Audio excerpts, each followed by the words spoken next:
那纵观2021年中美关系发展的脉络，是充满了对抗，少有合作。那2022年，我认为美国不会转变遏制中国的战略方向。各位网友，大家好，我是包明。今天的话题是一个年度综述，2021中美关系的盘点。又到了年底是时候盘点一下2021年度的中美关系了。2021年的1月20号，拜登宣誓就任美国总统，他的到来是否改变了特朗普的鲁莽，给跌入低谷的中美关系带来转机呢？可惜答案是否定的。拜登确实改变了特朗普那六亲不认、不惜得罪盟友也要保证美国利益的政策，开始注重搞好与盟友的关系，但目标却是构建反华包围圈。根本原因是中国的实力已经让美国单靠自己的力量已经无法抑制中国的崛起了。在经济和科技领域，拜登对华制裁是变本加厉。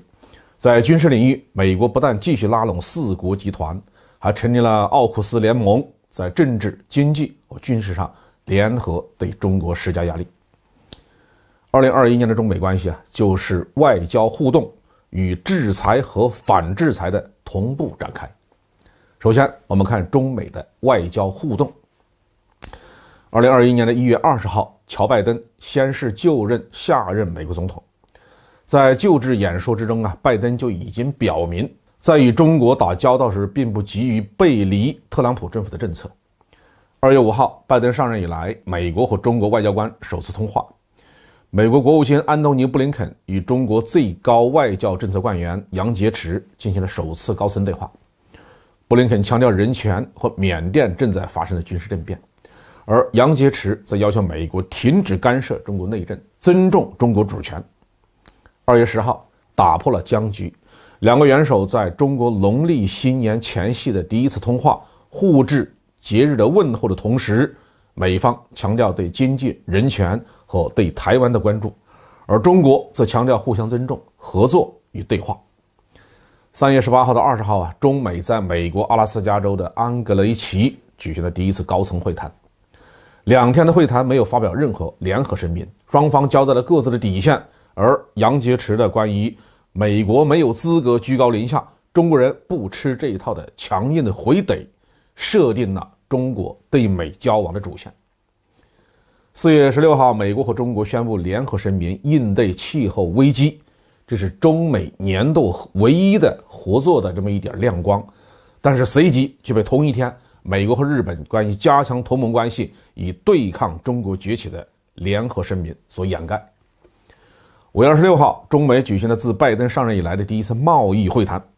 紧接着6月1号，中美又举行了经济问题的高层官员视频的会谈。6月10号，中美又举行了关于贸易和投资的第3次对话。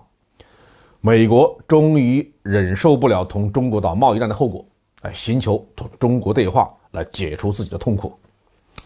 6月13号，G7领导人批评中国对新疆和香港的政策。北约峰会宣布将重心转移到中国，宣布这是全球安全挑战。那作为回应，中国警告北约，面对任何挑战，中国都不会袖手旁观。11月15号，中美国家元首进行首次视频会晤，持续了3个半小时以上，这标志着双方都有意识的努力的缓和美中关系。下面我们再来看看制裁与反制裁。2021年的1月21号，中国制裁28名特朗普政府的官员，包括前国务卿麦克·蓬佩奥，指控他们仇视中国人民，肆意破坏中美关系。这是我们中国首次记起制裁的大棒，效果应该说还是很明显的。3月12号，包括华为在内的5家中国公司被美国电信监管机构注销，他们是华为、中兴、海能达、海康威视和大华科技。这5家中国公司被美国联邦通信委员会以国家安全为由列入黑名单。3月17号，美国政府宣布制裁24名中国大陆和香港的官员。3月22号，欧盟、美国、英国和加拿大以新疆问题为借口宣布制裁中国人员。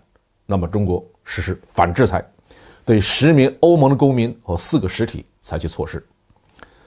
4月8号，美国将7家中国超级计算实体加入制裁列表。到6月3号，拜登扩大特朗普时代禁止美国投资中国企业的禁令。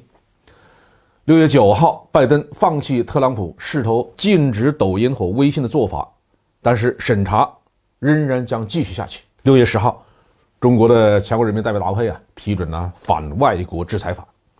这一部新的法律为中国反对美国和欧盟对贸易、技术、香港和新疆的制裁提供了法律依据。6月23号，美国禁止从新疆进口太阳能电池板材料。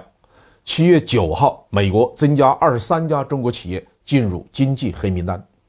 7月14号，美国参议院通过法案禁止所有来自新疆的产品。7月23号，中国对7名美国公民和实体实施反制裁，这是中国首次依据反外国制裁法对反华分子实施反制裁措施。9月24号华为首席财务官孟晚舟返回中国，接受了在加拿大将近3年的拘留。10月22号，美国国家情报和安全中心警告美国公司和研究机构，与中国在人工智能、量子计算、生物技术、半导体和自主系统这5个关键技术领域进行互动存在风险。10月26号，美国联邦通信委员会撤销中国电信在美国提供电信服务的授权。11月24号，美国再一次将10几家中国实体列入商务部的黑名单。那12月8号，美国众议院通过维吾尔族强制劳动预防法，禁止从中国新疆地区进口任何产品。上面就是从外交和制裁这2个方面我们对中美关系做了一个归纳。那纵观2021年中美关系发展的脉络，是充满了对抗，少有合作。那2022年，我认为美国不会转变遏制中国的战略方向，但是避免双方关系进一步恶化，走向冲突，这是中美双方领导层的共识。因为再这么恶化下去，双方同归于尽，对谁都没有好处。同时出于邪恶的本性，美国不会放松对中国科技企业和企业实体的打压。我们必须做好科技脱钩的准备。中国也有了反制裁的法律依据，中国绝不会再当任人宰割的羔羊。因为时间原因这期节目里面我们并没有分析中美军事对抗的情况，那是另外一期话题的内容。好，今天的话题就到这里。